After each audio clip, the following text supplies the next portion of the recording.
Right, now let's say we are fine now with the segmentation.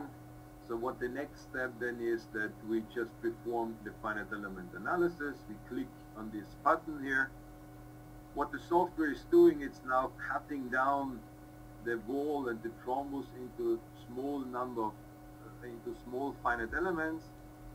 And then in this case it tells you that we have too few elements, so we could improve the analysis. I just say no, because then it's faster. But you, of course, should always say yes in this case to get more accurate results.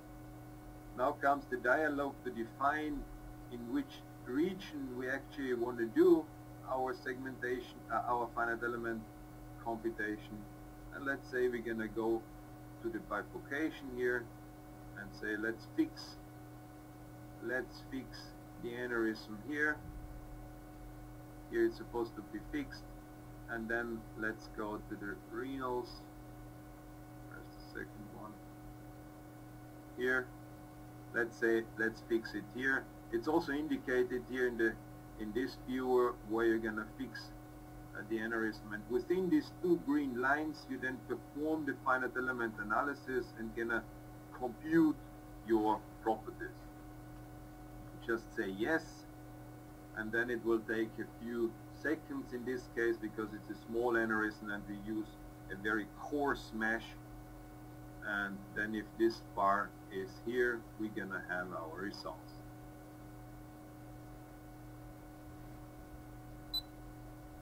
Well, it says it's already done, and this is now how the result looks like. We're gonna plot first the stress because this is easier to understand. So what you see here is, not surprisingly, in this area here we can also make it a bit more appealing. In this area here we have the highest stress indicated by the red color. If you click on this area, the software gonna tell you that you have 154 kilopascal von Mises stress in this area. Why the stress in this area is highest is in this case easy to understand. Is because you have asymmetry, so you have a negative curvature here and a positive curvature around the circumference. You have something which is called the saddle point in the geometry, and in these saddle points you will typically see high stress. However, the story is not that easy all the time, because you might also have thrombus underneath this area, which then reduces the stress. So that interpretation of where you're going to see high and low stresses is always very, very complicated, and you really have to do a fully three-dimensional analysis like this.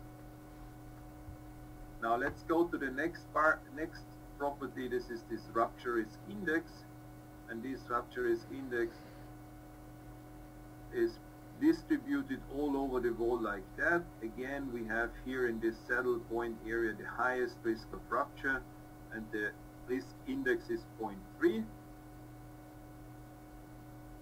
And of course what you also can do here is you can, of course, with help of this position arrow, with this red position arrow, look if there is, for example, also some calcification in this area, which then would of course also increase the risk of rupture perhaps. Right. Now, before going to the final data analysis, I'd also like to show you that you can easily plot also or visualize in the 3D model your calcifications. That might also be of interest to have a very fast view where actually we do have calcifications. So the red spots now are calcifications. So if I plot here with my position arrow, I see this calcification here is visualized very nicely. Or in this case, we have this large calcification here, which is this area. Or of course, typically, as you know, down there, the bifurcation, you will always have local calcification. But it's also a way to see where you have calcification very easily.